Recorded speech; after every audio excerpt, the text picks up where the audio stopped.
이렇게 같이 몰았을 때 잘 견디나. 안녕하세요, 장희택입니다. 랜드로버 디스커버리 부분 변경 모델입니다. 360마력을 내는 3리터 가솔린 터보 엔진이 들어있기 때문에 P360이라는 모델이에요. 가솔린 터보 엔진에 48V 전기 모터가 더해진 마일드 하이브리드 시스템입니다. 이걸로 시속 100km까지 6.5초 만에 가속이 되고 연비는 리터당 7.5km, 그리고 R 다이내믹 디자인이 적용된 조금 다이나믹하게 디자인된 거고요. 그리고 이건 완전 풀옵션, 가격이 1억 1,340만 원이나 됩니다. 디스커버리 부분 변경 모델 시승해 볼게요. 고고!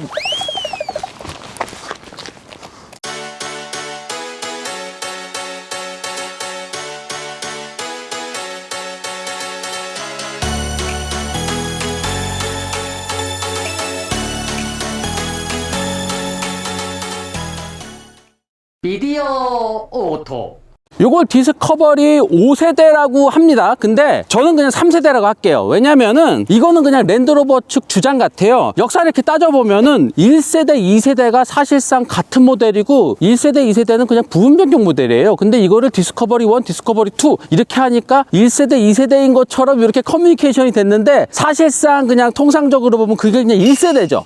요 1세대 모델을 1989년도부터 2005년까지 16년 동안이나 팔았습니다. 그리고 디스커버리 3라고 하는 게 2005년에 나왔고 그것도 3세대, 4세대가 사실상 그냥 같은 바디예요. 자, 그렇게 디스커버리 3, 디스커버리 4로 2017년까지 팔아서 요것도 13년 동안 팔았고요. 그리고 2017년도에 디스커버리 3세대, 디스커버리 5라고 하는 게 나왔고 지금 그거의 부분 변경 모델입니다. 그러니까 다른 차랑 공평하게 따지면은 요거는 3세대가 맞죠? 5세대라고 얘기를 하긴 하는데 저는 그냥 3세대로 하겠습니다. 3세대. 3세대지 뭐 이거는. 이 디스커버리 5라고 하는 디스커버리 3세대, 이거의 디자인은 참 매끈하게 잘 나왔어요. 1세대와 2세대는 상당히 기능적이고 좀 투박해 보이고 약간 박스형 디자인이었는데 요 3세대 모델 디스커버리 5라고 하는 3세대 모델은 매끈하게 다듬었죠. 전반적으로 매끈하게 다듬었는데 1세대와 2세대에서 보여줬던 그런 박스형 디자인, 요거는 그대로 살렸습니다. 그래서 박스형 디자인이면서 매끈하게 잘 만들었죠. 근데 이 박스형 디자인을 조금 더 역동적으로, 너무 답답해 보이지 않게, 너무 정적이고 너무 묵직하게만 보이는 이 박스형 디자인을 좀 더 날렵하게 만들기 위해서 캐릭터 라인을 극단적으로 위로 쭉 올려보냈죠. 쭉 올렸죠. 쭉 캐릭터 라인을 쭉 올렸죠. 그렇게 하니까 이 박스형 디자인, 이 거대한 박스형 디자인이 사뭇 날렵하게 디자인이 됐어요. 앞모습이나 옆모습은 매끈합니다. 앞모습도 이런 헤드램프나 라디에이터 그릴, 범퍼 이런 것들이 그냥 매끈하고 그냥 잘생긴 디자인이에요. 뭔가 특징적인 것보다는 황금 비율로, 눈에 보기 편안한 비율로 딱딱 잘 나눠서 그냥 잘생긴 얼굴, 매끈하게 잘생긴 얼굴. 그리고 옆모습으로 가도 그 매끈한 디자인이 그대로 이어지면서 요렇게 캐릭터 라인만 쭉 올라가고 나머지 다 매끈하게 디자인되어 있습니다. 별다른 장식이나 뭐 별다른 주름이나 이런 거 없이 그냥 매끈하게. 그래서 차의 디자인 품질이 상당히 높아 보이죠. 그리고 2세대부터 강조했던 요 C필러, 요 C필러를 상당히 강조했고요. 그 다음에 1세대부터 강조했던 요 지붕이 이렇게 두 단계로 툭 올라가는 것도 이 3세대 모델 디스커버리 5에서도 잘 살려냈습니다. 디스커버리는 1열, 2열, 3열로 갈수록 시트가 점점 높아져요. 점점 높아지면서 3열에 앉은 사람도 뭔가 앞을 보면서, 경관을 보면서 이렇게 여행할 수 있도록 만든 게 디스커버리 디자인의 특징이거든요. 그래서 지붕이 이렇게 조금 올라온 걸로 1세대부터 이렇게 만들어졌었고요. 그런데 앞은 이렇게 쫙 낮고 뒤로 갈수록 이렇게 극단적으로 이렇게 높아지는 디자인으로 가려다 보니까 이 뒤로 오면은 너무 차가 높아졌어. 뒤가 너무 높아요. 다른 차를 타고 따라가다 보면은 차가 왜 이렇게 높지? 차가 바닥으로 좀 가라앉아 있어야지 좀 안정적으로 달리는 것처럼 보이는데 차가 너무 껑충하게 보였어요. 차가 너무 높아. 너무 높고 막 이랬었어. 근데 이번에 부분 변경에서 가장 많이 바꾼 게 이 뒷모습 디자인입니다. 예전의 뒷모습은 요게 범퍼의 스키드 플레이드처럼 이렇게 나오는 거, 요게 요렇게까지 여기까지 이렇게 파고 들어갔었죠. 요렇게 파고 들어가고 여기서 요게 이렇게 좀 내려오고 그래가지고 여기도 검은색으로 안 돼 있고 여기도 바디 컬러고, 그리고 요 글씨는 요 위에 올라가 있고 뭐 이러면서 뭔가 세로의 이런 느낌들이 좀 있어가지고 더 높아 보였어요. 더 껑충해 보였는데 부분 변경을 하면서 이렇게 수평선을 많이 넣었죠. 이렇게 수평선을 이렇게 쭉쭉 많이 넣다 보니까 그 껑충한 모습이 조금이나마 좀 해소가 됐습니다. 그래서 조금 더 안정적으로, 조금이나마 안정적으로 보이게 부분 변경을 했어요. 그러다 보니까 부분 변경 전에는 여기가 매끈하게 꽉 채워져 있었는데 이렇게 뭔가 틈이 나왔어요. 여기가 그냥 별 의미 없는 틈입니다. 그냥 여기 그냥 뭐가 먼지 같은 거면 많이 끼지 않을까? 자, 뒷부분이 너무 이렇게 거대해지니까 요 거대한 거를 조금 해소하기 위해서 테일 램프도 쭉 찢어가지고 여기까지 들어오고, 그 다음에 여기도 조금 검은색으로 해서 조금이나마 무게를 좀 덜긴 했지만 그래도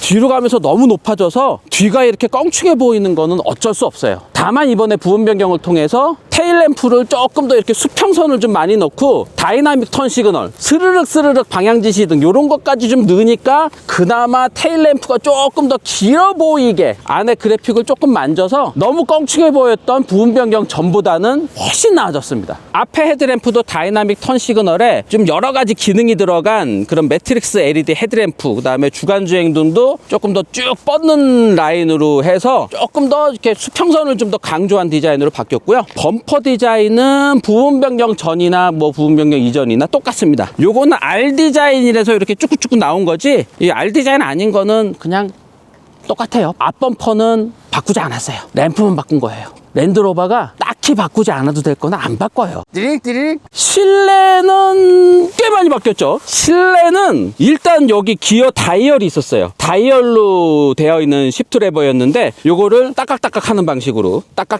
방식으로 바꿨습니다. 다이얼이 그렇게 반응이 좋지 않았대요. 자, 근데 가장 눈에 띄는 변화는 여기입니다. 여기 큼직한 화면에 이 내비게이션, 인포테인먼트 시스템이 아주 큼직한 화면으로 들어왔고요. 여기에 공조장치 바꾸는 것도 깔끔하게 바뀌었습니다. 예전에는 무슨 버튼들이 많고 막 이랬는데 여기도 바꾸고 큼직한 화면 되고 막 이러면서 이거는 정말 좋아요. 게다가 T맵이야. T맵 정말 쓸모있는 내비게이션이 들어왔어요. 그리고 계기판도 아날로그 계기판에서 전체가 디지털 계기판으로 들어왔고요. 뭐 요 정도가 이번에 부분 변경에서 싹 바뀌었는데, 하여튼 여기 LG와 함께 개발했다는 요 PB 프로라는 이름의 요 인포테인먼트 시스템, 이거는 정말 나이스 체인지입니다. 나이스.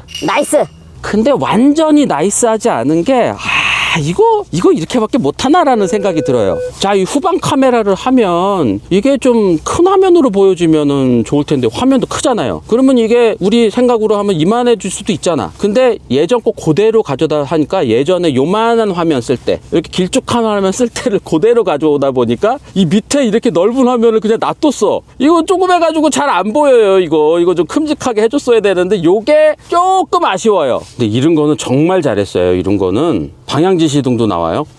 그리고 헤드램프를 키면은 헤드램프도 나와. 거의 게임 화면 수준. 와, 이거는 정말 그래픽은 정말 좋은데 화면이 이거 좀 화면 좀 크게 큼직하게 해주면은 진짜 따봉인데, 요거 조금 아쉽고, 또 하나 아쉬운 게 제가 이 시승기 찍을 때 많이 막힐 것 같은데 랜드로버가 호출명이에요. 랜드로버 하면은 자꾸 이게 툭툭 튀어나오더라고요. 그러니까 얘기하다가도 랜드로버 그러면은 무엇을 도와드릴까요? 이거 나와요.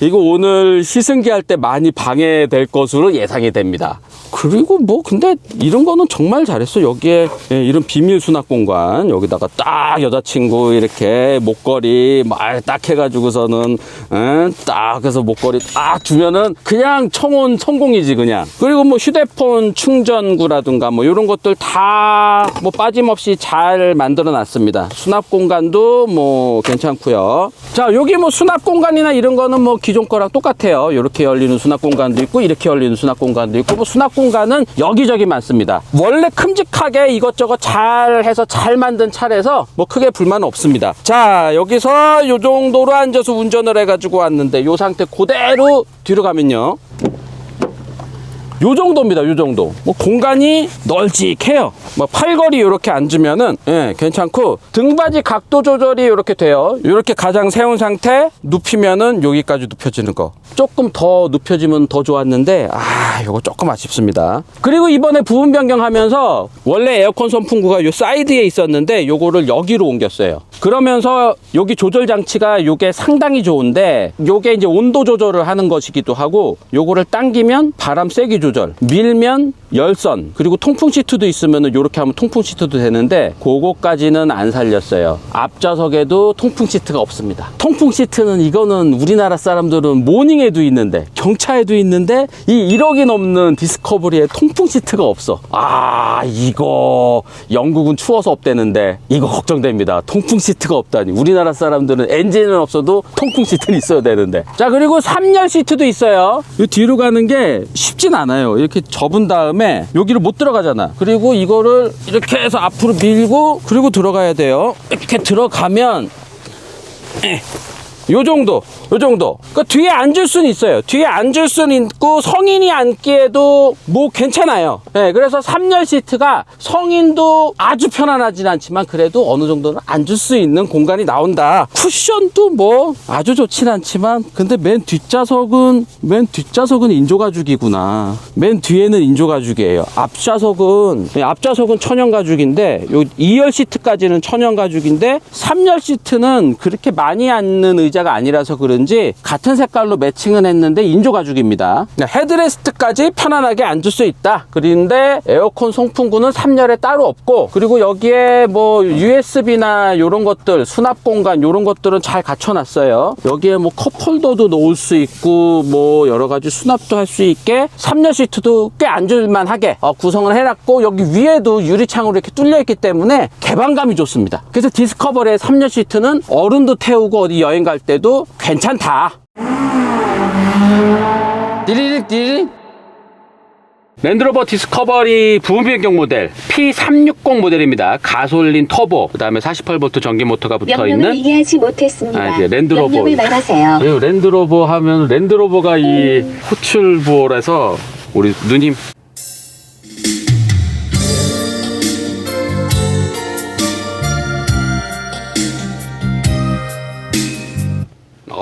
오디오는 100점, 뭐 거의 100점에 가깝습니다. 이 메리디안 오디오인데 좋아요. 해상력도 좋고 파워도 아주 좋고 선명하게 나옵니다. 맑은 호수에서 이 수진우님의 라이브를 듣는 듯한 너무 핥아주나? 화면은 큼직해서 좋고 터치감이나 이런 것도 뭐 나쁘지 않습니다. 근데 자꾸 이제 랜드로버 그러면은 여기 또 뜨잖아요. 무엇을 도와드릴까요? 또 뜨잖아. 랜드 땡땡으로 해야 될 것 같아.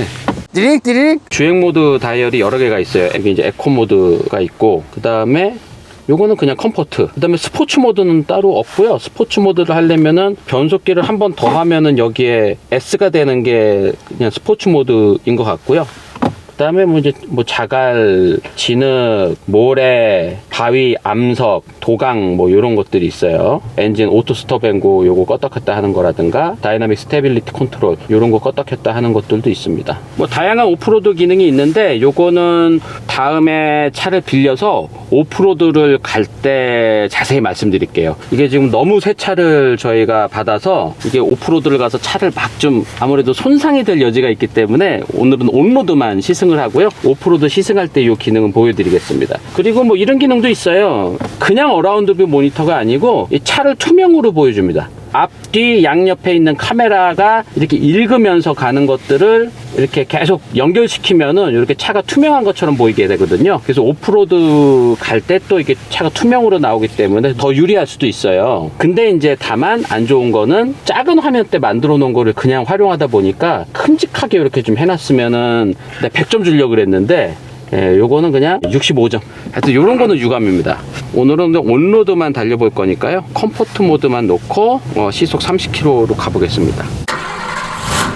디리릭 차체가 높낮이가 꽤 많이 조절이 돼요. 오프로드 쪽으로 가면은 차가 높아지거든요. 그렇게 되면은 승차감은 많이 떨어지고 롤도 상당히 많아져요. 컴포트 모드에서는 차체 높이도 그렇게 높지는 않고요. 그냥 뭐 승차감도 그냥 괜찮습니다. 조금 약간 출렁거리는 느낌이에요. 그래서 여기도 도로 상태가 그렇게 좋지 않은 좀 보수를 해야 될 수준의 이 노면인데 울퉁불퉁 하잖아요. 근데도 울퉁불퉁한 곳을 별다른 진동 없이 잘 통과를 합니다. 그래서 이제 우리나라의 골목길 같은 데서 움직이기에는 승차감도 나쁘지 않다. 덕덕 거기 소리는 들리는데 이게 진동이 몸으로는 잘 전해지지 않죠. 그래서 서스펜션에서 대부분 그냥 따그닥 거리면서 충격은 대부분 다 흡수한다는 겁니다. 근데 이제 승차감이 좋은 대신에 코너링 때 차체를 잘 잡아주지는 못하죠. 이렇게 하면은 좀 롤이 좀 있습니다. 양쪽으로 이렇게 쏠리는 것들이 꽤 있어요. 그리고 차 무게가 2.5톤이에요. 차 무게가 2.5톤이기 때문에 코너링 할 때 2.5톤은 되게 부담되는 무게거든요. 하지만 주행 안정 장치 이렇게 운전대로 확 틀었을 때 일부 바퀴를 브레이크를 잡고 뭐 이런 식으로 하면서 차가 말을 잘 듣게 이렇게 해서 좀 주행 안전 장치가 조금 도와줘서 코너링을 좀 더 좋게 해줘요. 온로드 주행감이 승차감까지는 괜찮은데 막 핸들링 성능까지 막 좋진 않아요. 다만 전자적인 도움을 통해서 운전대를 돌렸을 때 이렇게 차가 좀 돌아나가게 이렇게 쫙 돌 수 있게는 해줍니다. 그것도 이제 한계 속도를 넘어서 확 틀면은요, 지금처럼 주행안정 장치로 잡을 수도 없을 정도로 운전대로 확 돌리면은 운전대만 돌지 차는 그냥 브레이크를 잡으면서 그냥 씁니다. 브레이크를 안 잡았는데 이렇다니까요. 이렇게 가다가 이 브레이크를 안 잡았는데 브레이크를 툭툭툭 잡으면서 자꾸 돌리려고 그러잖아요. 근데 2.5톤이나 되기 때문에 못 도는 거예요. 워낙 거구라서 잘 못 도는 거지. 뭐 뚱뚱한 사람이 막 해야 돼, 난 이리로 가고 싶은데 몸이 너무 무거우니까 못 가는 그런 상황인 거예요. 이 무거운 차는 어쩔 수 없어요. 근데 이 무거운 차 중에서 또 오프로드에 이렇게 특화가 된 차 중에서는 핸들링은 그나마 좀 똘똘한 수준이에요. 그리고 예전에 디스커버리나 이런 거보다는 이렇게 말 잘 듣는 거 이렇게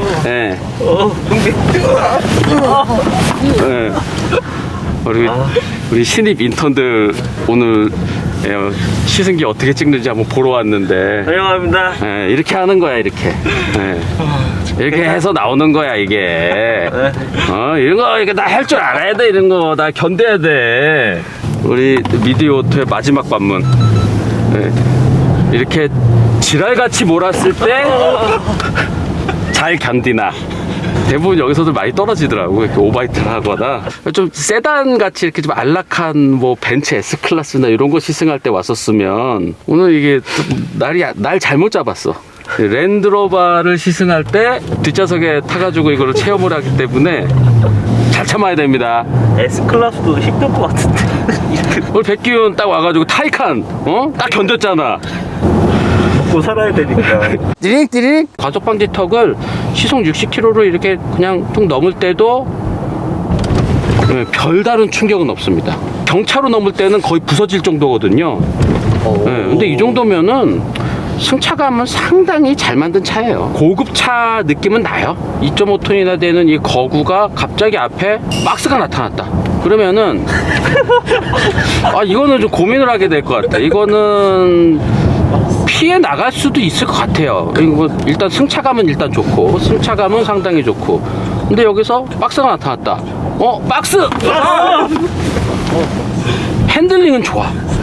핸들링은 좋은데 이게 많이 이렇게 이게 될 뿐이죠. 핸들링은 뭔가 전자적인 도움이라든가 이런 걸 통해서 운전대 트는 대로 뭔가 말은 잘 들어요. 많이 기울어져서 많이 기울어지고 한 번 기울어지고 다시 일었을 때 뭔가 동작이 너무 크니까 좀 핸들 돌리기가 좀 부담이 되죠. 같이 타고 있는 사람들도 힘들어하고. 오늘 더 많이 돌리시는 것 같은데. 오늘 상당히 마일드하게 6기통 가솔린 터보 엔진인데 배기 사운드는 상당히 좋습니다. 그 인제니움 엔진이 다 배출가스라든가 뭐 이산화탄소 배출량 이런 거를 다 맞추면서 이제 2리터 엔진을 대부분 없애고 다 3리터 직렬 6기통 엔진으로 다 좀 개선을 했거든요. 워낙 제규어나 랜드로버나 등치가 큰 차들이기 때문에 2리터 엔진으로 다운 사이징에서는 배출가스량이나 이런 것들을 다 못 맞추기 때문에 그냥 배기량을 3리터로 해서 좀 파워를 여유 있게 만들어서 마일드 하이브리드 더해서 이산화탄소 배출량이나 연비 뭐 이런 것들을 조금 이제 좋게 만들어 줬습니다. 그래서 엔진은 6기통으로 늘어나면서 상당히 부드러워졌어요. 고급 엔진이 들어갔다는 느낌도 들고, 지금 요 가솔린 터보 엔진은 약간 좀 스포츠카 소리 같은 게 이게 나거든요. 그리고 8단 자동 변속기도 차분하게 그냥 아주 안정적으로 작동됩니다.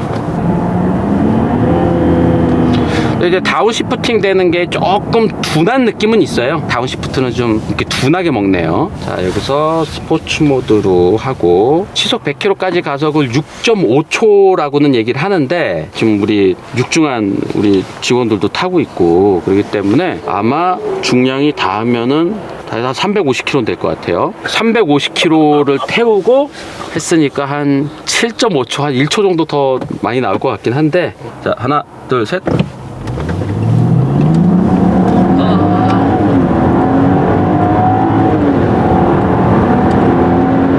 7.24초면은 잘 나오는 거예요. 이 육중한 4인분, 5인분 같은 4인분, 6인분 같은 4인분 아닌가? 6인분? 남녀 이렇게 혼성하면은 6인분까지 나오네. 그래서 엄청난 사람을 태우고 그리고 7.24초면은 잘 나오는 거예요. 그리고 엔진 사운드가 이렇게 변속할 때마다 쫙 차곡차곡 올라가는 이 엔진 사운드 상당히 스포티하고 가솔린 3리터 직렬 6기통 360마력을 내는 요 파워트레인은 고급차 느낌이 납니다. 고급 세단 느낌이 나고 그리고 48V 이 마일드 하이브리드 시스템도 초반 가속 때 아주 답답하지 않게는 만들어주네요. 확 나가진 않아요. 약간 초반에 조금 힘을 더해주다가 터보가 터지기 전까지는 조금 굼뜨는 현상은 있는데요. 이 정도면은 파워트레인은 그래도 수준 이상이다. 고속주행 안정성도 좋고요. 그 다음에 이제 어댑티브 크루즈 컨트롤이 있어요. 그래서 이렇게 세팅을 하면은 이 앞차와 거리를 많이 할 거냐 적게 할 거냐, 그래서 적게 할 거다 가깝게 할 거다 그러면은 이제 앞에 앞에 지금 덤프트럭이 있죠. 덤프트럭을 향해서 지금 쭉 속도를 내고 있죠. 자, 이렇게 해서 가는데 차선의 가운데까지 알아서 가운데로 몰아주는 기능은 없어요. 그냥 차선에 걸치면은 그냥 안으로 넣어주는 기능, 그러니까 차선 유지를 할 수 있도록 안으로 넣어주는 기능까지만 있습니다. 차선의 가운데까지 알아서 가주는 그런 센터링 기능까지는 없고요. 차선의 좌측 우측을 왔다리 갔다리 하면서 반자율 주행 비슷하게 해요. 요거는 조금 좀 불편하긴 하죠. 띠리릭 제동도 한번 해? 해야죠. 다 할 건 해야죠. 제동하면 좀 많이 힘들어할 수도 있어. 미디오토 식구가 되려면 그치, 이 해야 정도야. 뭐 어디 가서 이런 경험을 하겠어. 내 차도 아니고 1억짜리 넘는 차로 제동도 해보고. 36.0입니다. 36m? 네.